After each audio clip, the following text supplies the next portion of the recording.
Civil War, the Air Force was born. And as early as 1898, the War Department showed interest in the glider.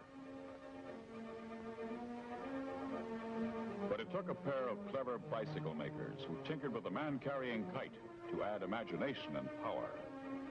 Wilbur and Orville Wright gave the glider a water-cooled engine of their own design and two chain-driven 8.5-foot pusher propellers.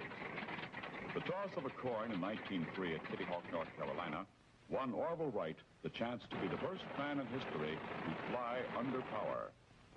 Air time, 12 seconds. Distance, less than the length of a B-36 wing. Wilbur Wright went to Europe in 1908 to find a market for the flying machine, which up to then they were unable to sell.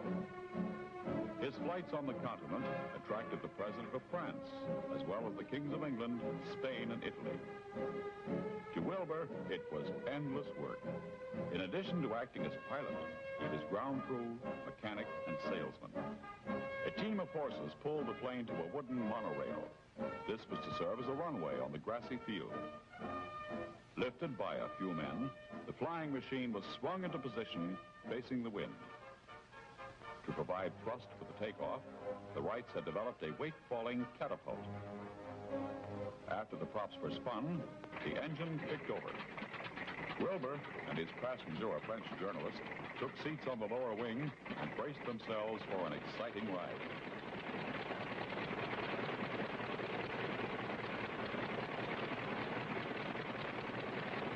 He convinced Europe, winning applause, but no sailing. Back in America, encouraged by President Teddy Roosevelt, the War Department opened bids for a heavier-than-air flying machine. Signal Corps specifications required that it carry two persons a distance of 125 miles at an average speed of 40 miles an hour. The Wrights signed a stiff contract. Finally, at Fort Myer, Virginia, they flew a machine that was accepted as U.S. Army Airplane Number 1. By 1913, 41 Army pilots were decorated with these gold military aviator wings. Among them was Lieutenant Henry Arnold, who later, as commanding general of the AAF, led 2.5 million airmen to victory.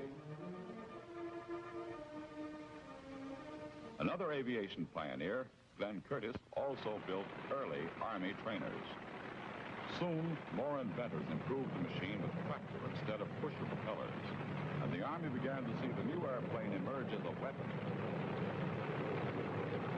By 1916, our only trained aviators were a few Americans flying with France, and they made us proud.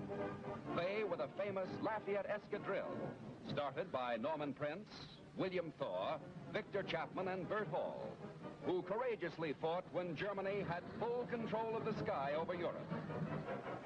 When German U-boats forced us to declare war, American air power ranked 14th.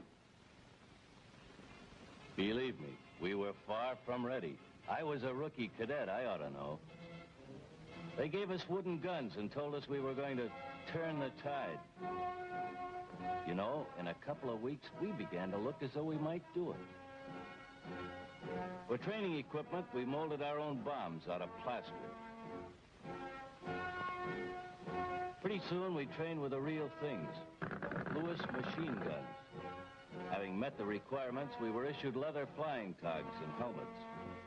Assignments were made. We got a chance to fly. First, we made a pre-flight check of the baling wire planes.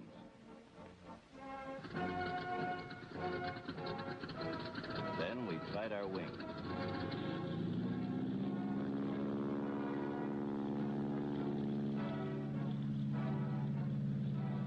Hours in the air, a few bombs. We were checked out, ready for advanced training overseas.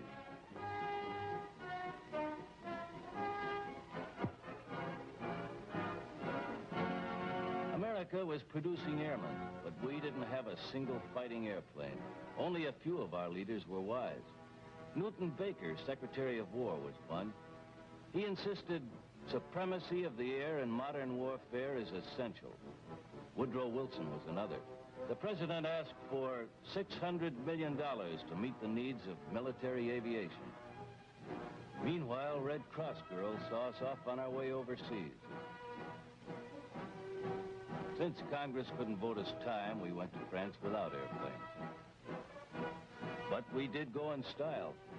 Camouflaged luxury liners like the Leviathan were used as troop ships. Some of us half-trained flyers went to Britain and Italy, but most of us went to France. There, we found cities of wooden barracks and muddy streets. In outdoor classes, we practiced gunnery. Wooden models helped us learn how to lead a plane with our fire. Battle-tested aviators took time out from the war to show us how to handle the stick. Finally, we soloed.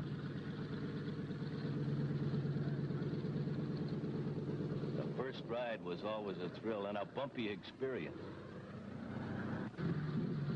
However, it was much easier to talk about turning the tide than to produce fighting aces overnight, even if some of us were lucky.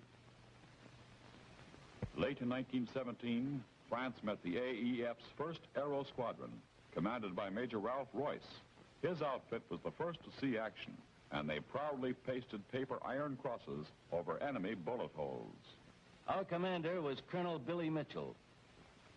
America's first flyers were there. General Benjamin Falloy in command of supply and schools. Colonel Thomas Milling, head of Air Service Units, 1st Army. And Colonel Frank Lahm for the 2nd Army, commanded by General Bullard. When Major William Thor and the Lafayette Escadrille became the 103rd Aero Squadron, they brought a record of triumphs. Thor, 5 German planes down. Lieutenant Larner, 3. Lieutenant Merrick, 1. Lieutenant Tobin, 3. Don't forget the aces. Captain Field Kindley with 12 victories, and Major Raoul Lufberry with 17, before they were both grounded forever. Then those who lived to take part in another war, Captain Elliot Springs with a score of 12, and the ace of aces, hat of the ring Captain Eddie Rickenbacker with 26 victories. America's airplane factories and us war workers didn't get started until late. To make airplane wings, they took us house carpenters, furniture upholsterers, even seamstresses with high pompadours. Meet Rosie the Riveter, 1917. Painters used varnish that smelled like bananas. The fuselage, which we finally chose, was a British design. The engine was all American. Its manufacture was the outstanding production achievement of the war. In all, 4,500 DH-4 airplanes, powered by the Liberty engine, were put together in this country. They were built by Ford, Lincoln, Cadillac, and Packard, automobile manufacturers. Curtiss, Martin, and Wright, still famous plane-making names, were busy assembly plants in those days. World War I gave America its great aircraft industry. Each plane was test-flown. Then, the thousands of parts were painstakingly dismantled for packing under guard.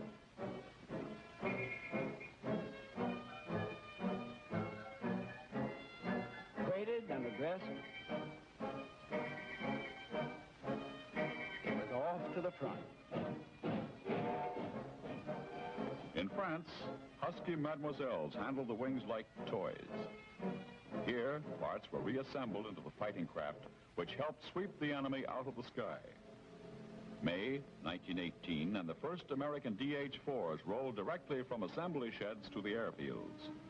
Only 8 months after they were ordered into production, they joined American aviators ready for the big push. When the order to prepare for battle was given, truckloads of aerial bombs were delivered to the planes. There, armorers fused the bombs and loaded the racks. Then the boys who had to take them up made sure the job was done right. The boys still talk about the big push. When we lifted the flaps that September morning in 1918, everything was ready. Billy Mitchell had asked for every Allied airplane that could fight. We brought them out. The brass ordered a tremendous air force to control the skies over the Samahil sector. This was the First Army's field of battle. For the dawn takeoffs, we put flares on our wingtips. Every Allied field on the continent gave its planes. General Mitchell called for 1,500. We actually got 1,481 off the ground. Wooden props spit into the air, and the engines began to rev up. Our mission was to protect the doughboys of the First Army. Some had orders to bomb and strafe enemy installations, others to engage the Germans in the air. Each pilot had been carefully briefed for his part in the mission. U.S. aviators in 609 American planes, now a solid part of Allied air power, rose to attack.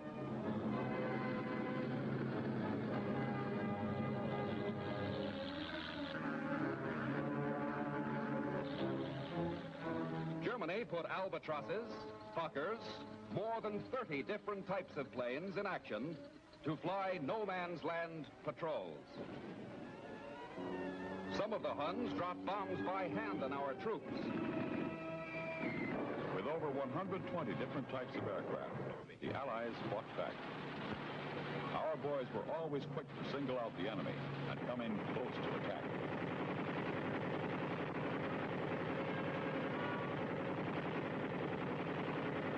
The German was hurt.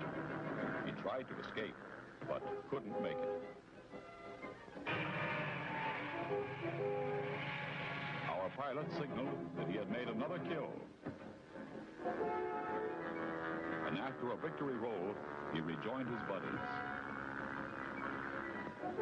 Other enemy ships strafed our observation balloons, burning them out of the sky.